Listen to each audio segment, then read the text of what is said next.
දේව වරප්‍රසාදෙන් පිරි සුබ දවසක්. දවසේ ශුද්ධ ලියවිලි මෙනෙහි කිරීම. පිලිප්පි පොතේ පළවෙනි පරිච්ඡේදයේ 4 වෙනි පදය. මා යාඥා කරන හැම විටම ඔබ සියලු දෙනා උදෙසා යාඥා කරමින් ප්‍රීතියෙන් පිරී සිටිමි.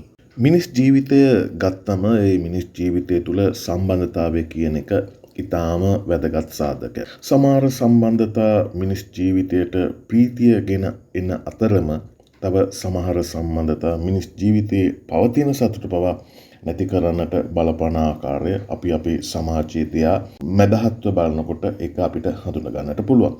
කෙසේ වෙතත් පාවුල්තුමාගේ ප්‍රීතිය, තමන්ගේ සෙනඟ, තමන්ගේ සම්බන්ධතා කියන එක විශේෂයෙන් පළවෙනි පරිච්ඡේදයේ 4 වෙනි පදයේ ඔහු කියනවා මේ පිලිප්පි සෙනඟ දෙසා ඔහු යාඥා කරන හැම විටම ඔහු ප්‍රීතියෙන් පසු වෙනවා කියලා. ඉතින් ඔහුගේ ප්‍රීතියට දායක වෙන ආකාරයේ ගුණාංගයක් මේ සෙනඟ අතර තිබුණා. මොකක්ද ඒ ගුණාංගය?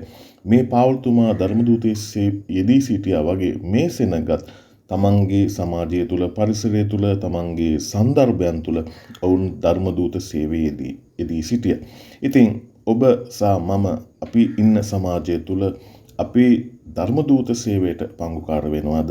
පාවුල්තුමාගේ අරමුණ සමග පිලිප්පි ජනතාව එකතු වුණා වගේ අපිට ජනතාවත් සමග එහෙම නැත්නම් දෙවියන් වහන්සේගේ දරුවන් එක්ක, දෙවියන් වහන්සේගේ නායකයන් එක්ක, දේව රාජ්‍ය වෙනුවෙන් පොදු අරමුණක් එක්ක බැඳෙන්න පුළුවන් නම් අන්න එතනත් අපිට සතුට උදා කරගන්න පුළුවන්. ස්වාමීන් වහන්සේ ඔබට බලවත් ලෙසත් බහුල ලෙසත් ආශිර්වාද කරනසේක.